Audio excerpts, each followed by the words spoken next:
આ ફિલ્મને લખી છે એક ગુજરાતી છોકરીએ જેનું નામ છે સ્નેહા દેસાઈ. મહત્ત્વની વાત એ પણ છે કે સ્નેહાની આ પહેલી ફિલ્મ છે અને પહેલી જ ફિલ્મ ઓસ્કારની અંદર ગઈ છે. એ એક ગર્વ લેવા જેવી વાત છે.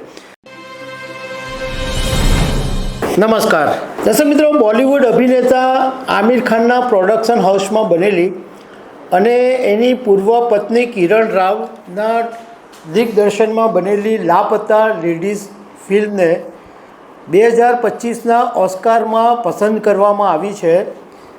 આ એક ન્યૂઝ છે, પરંતુ આમાં મહત્ત્વની વાત એ છે કે આ ફિલ્મને લખી છે એક ગુજરાતી છોકરીએ જેનું નામ છે સ્નેહા દેસાઈ. મહત્ત્વની વાત એ પણ છે કે સ્નેહાની આ પહેલી ફિલ્મ છે અને પહેલી જ ફિલ્મ ઓસ્કારની અંદર ગઈ છે. એ એક ગર્વ લેવા જેવી વાત છે. તો સ્નેહા દેસાઈ કોણ છે એના વિશે હું તમારી સાથે વાત કરીશ. મારું નામ રાજેશ શાહ છે અને તમે જોઈ રહ્યા છો ખબર છે.com. દર્શક મિત્રો, આમિર ખાનના પ્રોડક્શન હાઉસ હેઠળ અને આમિર ખાનના પૂર્વ પત્ની કિરણ રાવના ડિરેક્શનમાં બનેલી લાપતા લેડીઝને 2025ના ઓસ્કારમાં ભારતની ઓફિશિયલ એન્ટ્રી થઈ ગઈ છે અને 13 સભ્યોની કમિટીએ 29 ફિલ્મોમાંથી લાપતા લેડીઝની પસંદ કરી છે અને ફિલ્મ ફેડરેશન ઓફ ઇન્ડિયાએ આની જાહેરાત કરી છે કે લાપતા લેડીઝને ઓસ્કાર માટે પસંદ કરવામાં આવી છે. સૌથી મહત્ત્વની વાત એ છે કે આ જે હિન્દી ફિલ્મ છે એ ગુજરાતી રાઇટર સ્નેહા દેસાઈએ લખેલી છે. સ્નેહા મુંબઈમાં ઉછરેલી છે અને એના પિતા છે એ બિઝનેસમેન છે અને માતા ગૃહિણી છે.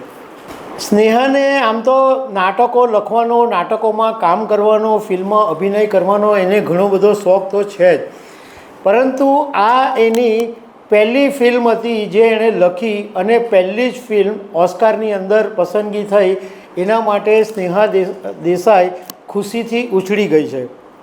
આમ જોવા જઈએ તો એની પહેલી ફિલ્મ હતી મહારાજ, જે આમિર ખાનના છોકરા આમિર ખાનના પુત્રની પહેલી ડેબ્યુ ફિલ્મ હતી અને વૈષ્ણવ મહારાજો પર આધારિત આ ફિલ્મ હતી. એ ફિલ્મ એણે લખેલી, પરંતુ એ ફિલ્મ રિલીઝ થવામાં વાર થઈ અને એ પહેલાં લાપતા લેડીઝ રિલીઝ થઈ ગઈ, એટલે એની આ પહેલી ફિલ્મ કહેવામાં આવે છે. હવે સ્નેહાએ અત્યાર સુધીની અંદર 2 ફિલ્મો લખી છે, એક લાપતા લેડીઝ અને બીજી મહારાજ, અને 4 ટીવી સિરિયલ એણે લખી છે. એમાં મિસિસ તેંડુલકર, આર.કે. લક્ષ્મણ કી કહાની, વાગલે કી દુનિયા અને પુષ્પા ઇમ્પોસિબલ હજુ પણ સ્નેહા લખી રહી છે. એણે 2 ફિલ્મોની અંદર એક્ટિંગ બી કરી છે.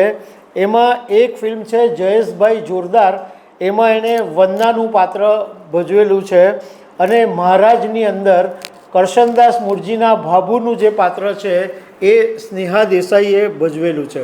સ્નેહાની ઇન્ટરેસ્ટિંગ વાત એ પણ છે કે એણે સૌથી પહેલું નાટક લખેલું મીરા, અને એ મીરા નાટકને પણ મહારાષ્ટ્ર રાજ્યનો સાહિત્ય અકાદમીનો એવોર્ડ મળેલો. એ પછી એણે બ્લેકઆઉટ નાટક લખ્યો અને કોડ મંત્ર નાટક લખેલો અને એ નાટકોને પણ જબરજસ્ત પ્રતિસાદ મળેલો. એણે 2200 નાટકોની અંદર સ્નેહાએ કામ કરેલું છે અને 18 નાટકો એણે લખ્યા છે. હવે એની લાઈફ સ્ટોરીની વાત કરીએ. એ જ્યારે કોલેજમાં ભણતી હતી ત્યારે એને કેમ્પસ ઇન્ટરવ્યૂમાં જ કોર્પોરેટ જોબ મળી ગઈ હતી, પરંતુ એના એ વખતે એન્ગેજમેન્ટ થઈ ગયા અને એનું જે સાસરાનું પરિવાર હતું એમને એવો કોઈ પ્રોબ્લેમ નહીં હતો નાટકમાં લખે કે કામ કરે, એટલે એણે કોર્પોરેટ જોબની માથાકૂટ છોડી દીધી અને એ નાટકો તરફ વળી.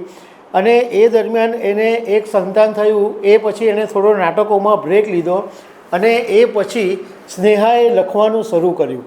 નાટકોમાં એને બહુ સારી પ્રસિદ્ધિ મળી અને આમિર ખાનની સાથે પણ એનો સંપર્ક થયો અને ગુજરાતી નાટકોમાં આમિર ખાન સાથેની મુલાકાત પછી એને આ લાપતા લેડીઝ લખવાનો મોકો મળ્યો અને પહેલી જ આ ફિલ્મ એને લખી અને સ્નેહા જબરજસ્ત છવાઈ ગઈ.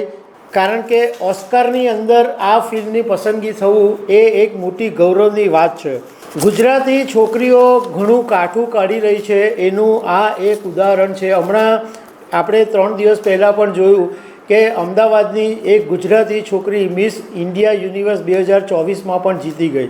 અને ગુજરાતી રાઇટરમાં જે સ્ત્રી જે ફિલ્મ છે એ પણ એક ગુજરાતી લેખકે લખેલી છે. એટલે ગુજરાતીઓ હવે બોલિવૂડની અંદર ખાસું એવું કાઠું કાઢી રહ્યા છે. તો દર્શક મિત્રો, આવી અનેક વાતો સાથે અમે તમને મળતા રહીશું. Thank you very much.